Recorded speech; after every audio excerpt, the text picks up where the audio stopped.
taro būrimas, šiandien bus orakulo būrimas, pasižiūrėkime, kokioje esate situacijoje romantiškai. Tai čia tiem žmonėms, kurie bendrauja, gal išsiskyrę, bet nėra kartu, nėra santykiuose kažkokiuose, nes būtent tas orakulas yra apie situacijas. Tai pažiūrėkime, kokioje esate situacijoje, ko tikėtis.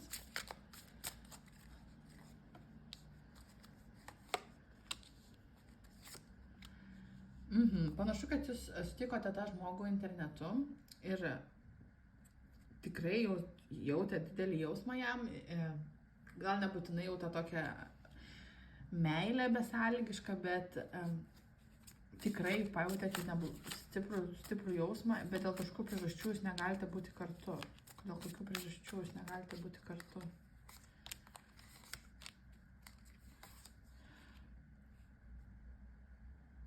Aha, panašu, kad tas žmogus netikėtai dingo. Gali būti, kad jūs bendravote labai stipriai, artimai. Aha, gerai, oho, žodžiu. Gali būti, kad jūs labai rimtai stipriai bendravote ir tada jis vieną dieną tiesiog dingo, visiškai netikėtai. Ir jūs sakot, bet jisai man žadėjo, gal tą meilę, jisai man žadėjo kažko, dėl to jūs ir ieškote jo dabar internete.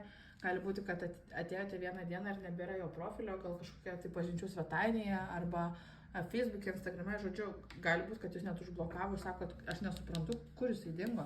Galite matyti ženklus 111, 22, 333. Iš esmės panašu, kad jūs, tas žmogus buvo užimtas, nes čia krenta ir toksai trikampinis meilės romanas.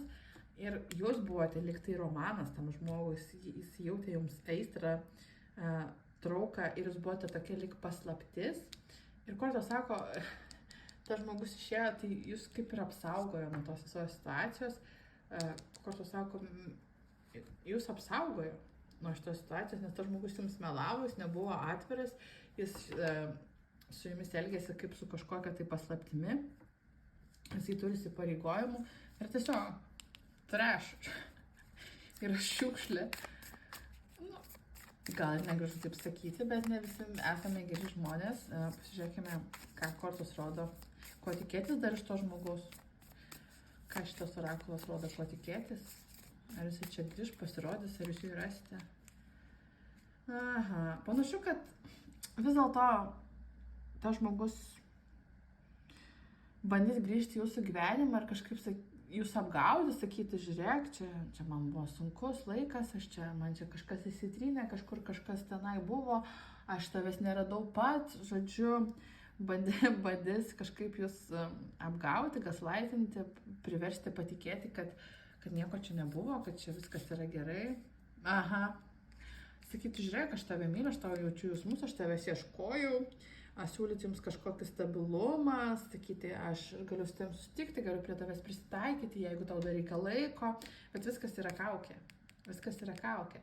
Tas žmogus nori iš jūsų kažko gauti, tai tikriausiai kažkokio fizinio artumo, kažkokios tai dramos, kažkokio tai romano, bet jisai negali pilnai jums atsiduoti, nes jisai turi paslapčių, kažką nuo jūsų slepia. Taip, jūs išsiaiškinsit, ką jisai nuo jūsų slepia. Būtent šitą kortą rodo, kad išaiškės tiesa į viršų, jeigu jūs išsiaiškinsit, gali būti, kad visai netikėtai sužinosite. Ypatingai pačioje kameros kortą rodo, kad jūs tiesiog galite pamatyti ar nuotrauką kažkokią jo, ar kažkokią tai, nežinau, kažkur įrasti socialiniuose tinkluose pagal jo tikrą vardą, gali būti, kad jis net vardą slėpia.